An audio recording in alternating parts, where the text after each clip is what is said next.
Viver de propósito não é viver de ilusão. Bem-vindo ao último episódio da trilogia Como unir propósito e renda numa nova carreira depois dos 40.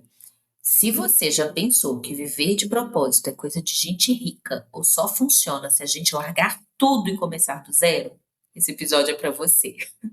Aqui vamos transformar ideias em planos e celebrar mulheres que fazem da própria experiência um caminho de propósito e prosperidade.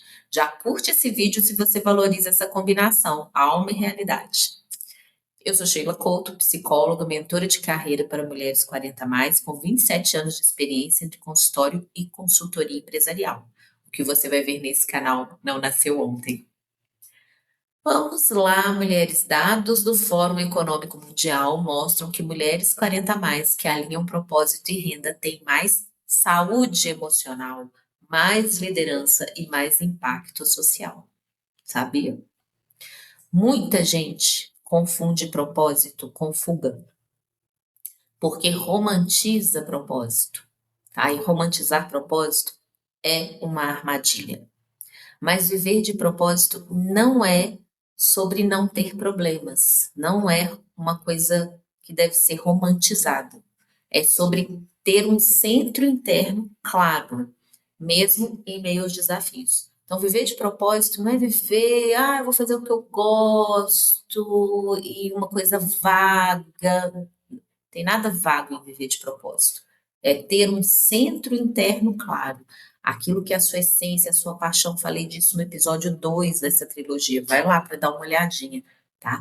Quando esse centro interno, essa bússola, esse norte está claro, então você contorna os desafios, faz a sua construção de uma forma com muito mais energia, com muito mais consciência, com muito mais solidez também. Segundo Brené Brown, autora de A Coragem de Ser Imperfeito, propósito é o ponto de encontro entre coragem, vulnerabilidade e valores vividos na prática. Então, propósito é a forma prática da gente viver a interseção entre coragem, vulnerabilidade e valores. Olha que bacana isso. Pensa sobre isso, reflete isso, isso é profundo. Coragem, vulnerabilidade e valores. Aí a gente tem propósito. Segundo o Instituto para o Trabalho com Propósito, é o Institute for Purposeful Work, as pessoas mais satisfeitas com as suas vidas são aquelas que alinham propósito com utilidade, ou seja, com serviço, solução, contribuição. Então, faz sentido para mim, propósito, mas é necessário para o outro, serviço, contribuição. Tá? Então, segundo esse instituto, que eu travei aqui para falar, as pessoas mais satisfeitas com as suas vidas são aquelas que conseguem unir essas duas coisas. Olha que bacana também. Aí a gente tem energia, pique, para fazer a construção. Então, eu vou propor um exercício aqui para você. Escreve aqui nos comentários um talento seu que pode gerar valor para outras pessoas e uma ideia de como transformar esse talento num serviço ou num produto. Já pensou nisso? Uma coisa que você faz, gosta de fazer, faz bem feita, o outro necessita disso? Isso pode ser útil para outras pessoas? De que forma? Pense sobre isso, compartilhe aqui, sabe, para inspirar outras mulheres. Vamos lá. Existem alguns desafios reais para aquela pessoa que vive com propósito, que decide unir propósito e renda. Eu vou falar desses desafios reais. Primeiro, nem sempre haverá reconhecimento imediato, principalmente enquanto a transição não foi concluída, enquanto o trabalho, o serviço, o negócio, enfim, o que quer que seja que você está construindo, enquanto isso não chegou no resultado final, nem sempre haverá reconhecimento. Porque o reconhecimento antes do resultado é o reconhecimento do esforço, da validade.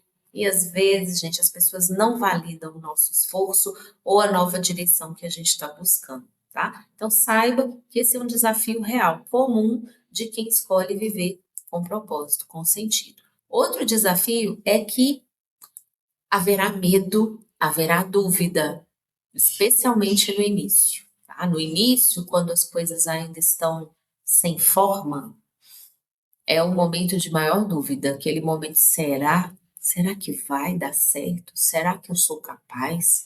Será que eu deveria mexer com isso? Enfim, muitos serás, tá? O início é o momento de maior medo e dúvida. Eu já fiz uma trilogia sobre o medo. O medo avisa de riscos reais. Ele está dizendo assim, se prepara, né? Então, toda transição é risco sim. Então, se prepara. Isso que o medo está dizendo. É, e aí, se prepara, tá? Agora, o retorno, outra coisa difícil, tá? Outra coisa que é importante, outro desafio para quem vive com propósito é o desafio de aprender coisas novas e de sair da zona de conforto. Até para fazer essa transição, para construir essa transição, haja zona de conforto deixada para trás, tá? O que mais aonde mais você vai sentir assim, essa mexida é na zona de conforto. Aquela hora extra que você ia relaxar, descansar, enfim, você vai estar ali envolvida às vezes em aprender uma coisa nova para essa nova caminhada que você quer, em construir alguma coisa, em fazer um contato. Enfim, você vai ter que pôr tempo, dedicação, energia nessa construção. Isso vai te tirar da zona de conforto. Nem sempre as pessoas vão entender, nem sempre elas vão validar. Em família é importante comunicar, buscar esse suporte, buscar esse apoio, tá? Porque as pessoas estejam inseridas nessa transição também. É uma coisa legal, porque você consegue inserir a sua própria rede, a turma torcendo por você, ajudando, compreendendo pelo menos, tá? Então, é necessário aprender coisas novas que façam parte do que você busca, né, entregar agora a partir dessa decisão, desse propósito que você abraçou, e é necessário sair da zona de conforto, tá? Agora, o retorno também ele é profundo, porque, puxa, não é só ônus, né? Tem que ter bônus também. Qual que é o bônus dessa história toda? A autenticidade é um bônus aqui, que é a autenticidade se você poder ser você, viver do jeito que você escolheu, sabe? Do jeito que você acredita. Mas isso é uma construção, você vai carregar muita areia até a construção ficar pronta. Mas chega um momento que ela fica. Então, a autenticidade, viver dessa forma mais autêntica é um bônus, é um retorno, e é um retorno profundo. Outra coisa, conexão verdadeira com outras pessoas, porque quando você caminha na direção de um propósito, você acaba se alinhando com pessoas afins.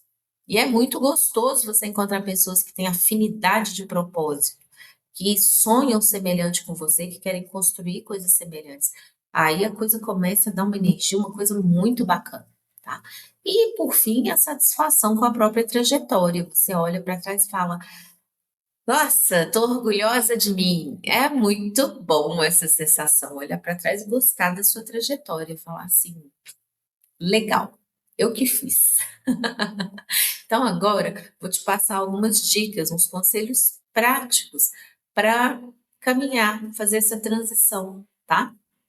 No vídeo 2, eu coloquei alguns conselhos ali, algumas dicas, um passo a passo. Aqui são alguns conselhos práticos, assim, de bastidores, para traçar, para caminhar naquele passo a passo. Olha só se isso não é importante. Primeiro conselho, ó, tenha um plano financeiro que te sustente durante a transição, tá? Observa aí, tem economia, tem plano financeiro? Como que vai ser essa transição? Vou continuar no meu trabalho enquanto eu construo outra coisa, enquanto eu aprendo, eu continuo e aí depois avanço, continuo com as duas coisas, depois largo uma. Você tem que saber em função do seu plano financeiro, qual que é a sua necessidade, a sua realidade aí. Segundo, construa um círculo de apoio com outras mulheres em movimento, tá? Mulheres em movimento sabem o preço desse movimento. Então, é muito bom ver uma mulher em movimento que está caminhando e está dando certo. Uma dá força para a outra. Torcer pelo movimento das mulheres em transição. Isso é fundamental. Conecte-se com essas mulheres, porque umas já estão mais à frente do que você, elas podem te dar dicas importantes aí sobre o momento que você está passando, ou até dicas mesmo dentro da sua área profissional, tá? Indicações, enfim, a rede ela é valiosa. E por fim, defina indicadores claros. O que que é sucesso para você? Gente, isso aqui vale até um vídeo à parte, mas vou dar uma palhinha. Define o que é sucesso para você saber quando que você chegou. Às vezes o que é sucesso para mim pode ser muito diferente do que é sucesso para você e tá tudo bem. O que é sucesso para mim pode ser assim, ter um barco. Não é, mas pode ser. Mas isso pode não ter sentido nenhum para você. O que é sucesso para você pode ser ter uma casa, ou colocar seus filhos num colégio bacana, poder viajar com a família. Enfim, sabe? O que que é sucesso para você? Isso é importante, porque é um indicador. À medida que você caminha na sua transição, como você sabe se está dando certo ou não? Se você está chegando mais perto do que é sucesso para você, tá? Então, se isso tá sendo alcançado, eu não cheguei lá ainda, mas eu sei que eu estou mais perto, beleza. Então, você está caminhando na direção certa. E aí, uma hora, se está na direção certa e o movimento está acontecendo, uma hora as coisas se encontram, você chega e aí você se sente uma mulher de sucesso, tá? Você já é, você está caminhando conscientemente. Curta caminhada, esse é outro assunto, tá? Curta caminhada, isso é importante. Mas saber o que é sucesso para você, qual o sentido disso tudo, é fundamental, tá bom? Então, se você tem uma história de união entre propósito e renda, vai que você já tem essa história, hein? Conta aqui pra gente, compartilha nos comentários, tá? Assim você fortalece essa comunidade de mulheres em transição de carreira. E se esse encontro tá te ajudando, eu chamei de encontro. Esse vídeo, esse conteúdo, curte agora, tá bom? Assim a gente chega a mais mulheres prontas para unir realização e independência financeira. Mais mulheres que precisam conhecer esse conteúdo. E para fechar, lembre-se do seguinte: unir propósito e renda é uma escolha, é um caminho e é um direito em qualquer fase da vida. Juntas, nós vamos mais longe. Te espero no próximo conteúdo. Até lá!